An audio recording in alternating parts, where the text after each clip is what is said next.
ಎಲ್ಲ ಭಾರತೀಯರಿಗೆ 77ನೇ ಗಣರಾಜ್ಯೋತ್ಸವದ ಹಾರ್ದಿಕ ಶುಭಾಶಯಗಳು.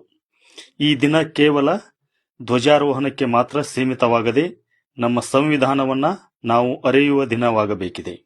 ನಮ್ಮ ಸಂವಿಧಾನದ ಮೂಲ ಆಶಯವೇ ಸರ್ವರಿಗೂ ಸಮಬಾಳು, ಸರ್ವರಿಗೂ ಸಮಪಾಲು ಎಂಬುದು. ಜಾತಿ ಮತ ಪಂಥಗಳ ಹಂಗಿಲ್ಲದೆ ನ್ಯಾಯ ಮತ್ತು ಸ್ವಾತಂತ್ರ್ಯವಿರುವ ಒಂದು ಸಮಾನತೆಯ ಸಮಾಜವನ್ನ ಕಟ್ಟುವುದೇ ನಮ್ಮ ಸಂವಿಧಾನದ ಮುಖ್ಯ ಗುರಿಯಾಗಿದೆ. ಅಸಲಿಗೆ ಗಣರಾಜ್ಯ ಅಂದ್ರೆ ನಮ್ಮ ಪ್ರತಿನಿಧಿಗಳನ್ನ ನಾವೇ ಆಯ್ಕೆ ಮಾಡುವ ಒಂದು ವ್ಯವಸ್ಥೆ. ನಮ್ಮನ್ನ ಆಳುವವರು ನಮ್ಮಿಂದಲೇ ಆಯ್ಕೆಯಾಗುವ ಒಂದು ಪ್ರಕ್ರಿಯೆ.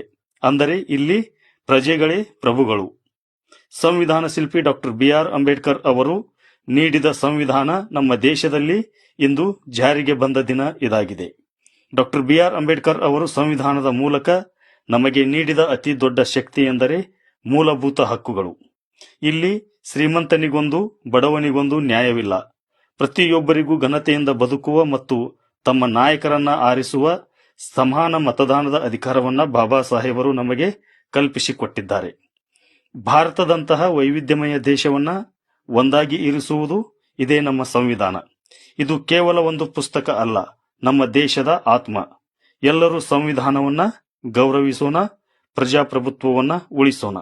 ಜೈ ಹಿಂದ್, ಜೈ ಭಾರತ್, ಜೈ ಭೀಮ್.